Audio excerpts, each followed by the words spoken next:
여러분 혹시 역사책 구석에 숨겨진 믿을 수 없을 만큼 매혹적이고 동시에 조선 남성들의 혼을 쏙 빼놓았던 전설적인 여인의 이야기를 들어보셨나요? 어지간한 공신들도 조선 왕조실록에 10번 이상 이름이 나오기 힘든데 이 여인은 무려 16번이나 실록에 등장했던 그야말로 기록의 여왕이자 조선의 판무파탈입니다. 심지어 왕자들까지 줄줄이 휘청이게 만들었던 미스터리한 매력의 주인공, 바로 다레입니다. 그녀는 황진이도 고개를 숙이고 울고 갈 만한 절세 미모를 자랑했습니다. 그냥 예쁜 정도가 아니라 한 번 보면 잠 못 이루고 두 번 보면 영혼까지 빼앗겨 버릴 것 같은 그야말로 사람의 마음을 조종하는 듯한 압도적인 아우라를 풍겼다고 해요. 하지만 그녀는 본명보다 훨씬 더 유명하고 특별한 별명으로 불렸습니다. 바로 초요갱. 이 별명의 뜻은 허리가 개미처럼 가늘어서 마치 가냘픈 비단실처럼 흔들리는 초나라의 미인이라는 의미입니다. 얼마나 허리가 가늘고 아름다웠으면 이런 별명까지 붙었을까요? 아마 그 시절 조선 최고의 개미허리 타이틀은 그녀의 차지였을 겁니다. 이 치명적인 개미허리와 황진이를 능가하는 미모가 합쳐졌으니 남자들이 안 넘어가는 게 이상할 지경이죠. 이 전설적인 초요갱의 파란만장한 이야기는 조선의 성군 세종대왕의 7번째 아들 바로 평원대군으로부터 그 막을 올립니다. 성품이 조용하고 책 읽고 학문 탐구하기를 좋아했던 평원대군은 우연히 초요갱을 만나자마자 그야말로 사랑에 뿅 한눈에 반하고 맙니다. 그는 그녀를 자신의 첩으로 삼고 직접 글과 악기를 가르치며 교양과 지성을 겸비한 진정으로 특별한 기생으로 키워냈습니다. 평원대군의 사랑은 초요갱을 단순한 기생이 아닌 시대를 앞서가는 예술가이자 지성인으로 만들어 주었습니다. 하지만 행복은 늘 짧은 법일까요?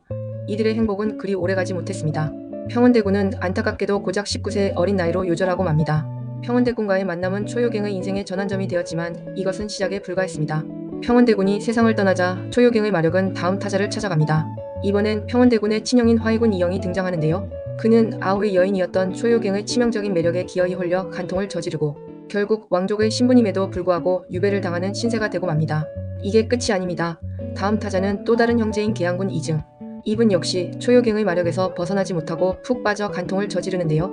더욱 충격적인 것은 이를 엄격하게 추궁하는 아버지 세조 임금 앞에서 땀을 뻘뻘 흘리며 새빨간 거짓말까지 했다는 겁니다. 하지만 거짓말은 결국 들통나는 법. 죄를 숨기지 못하고 들통나버리자 그는 결국 병을 얻어 요절하고 맙니다. 이렇게 세종대왕의 아들 3명이 한 여인 초요갱을 두고 차례로 사랑에 빠져 줄줄이 휘청한 셈입니다.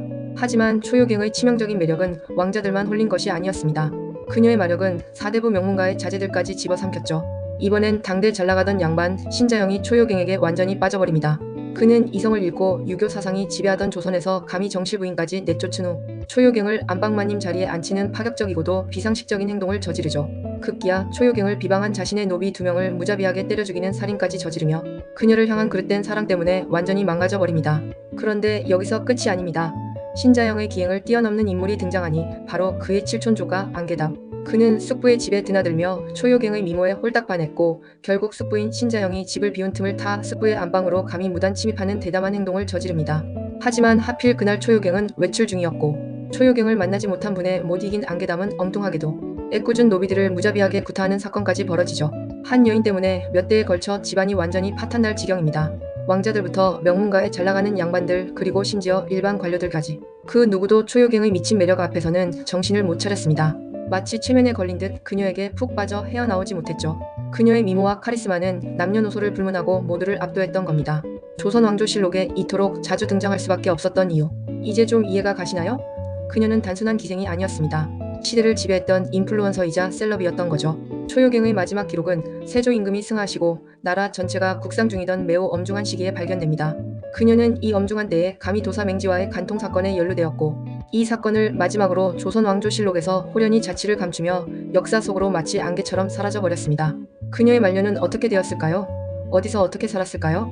아쉽게도 그 어떤 기록도 남아있지 않아 상상에 맡길 수밖에 없습니다. 아니 도대체 얼마나 허리가 가늘고 얼마나 이뻤길래 세종대왕의 아들 셋이 줄줄이 휘청하고 당대 잘나가던 양반들까지 완전히 망가졌을까요? 진짜로 조선시대로 갈 수 있는 타임머신이 있다면 저는 다른 건 다 제쳐두고 제일 먼저 초요갱을 보러 가고 싶네요. 여러분은 초요갱의 미친 매력에 대해 어떻게 생각하시나요? 댓글로 여러분의 생각과 상상력을 마음껏 풀어내주세요. 오늘 영상이 흥미로우셨다면 구독과 좋아요 그리고 알림 설정 잊지 마세요. 다음번에도 역사 속 숨겨진 흥미롭고 기막힌 이야기로 여러분을 찾아오겠습니다.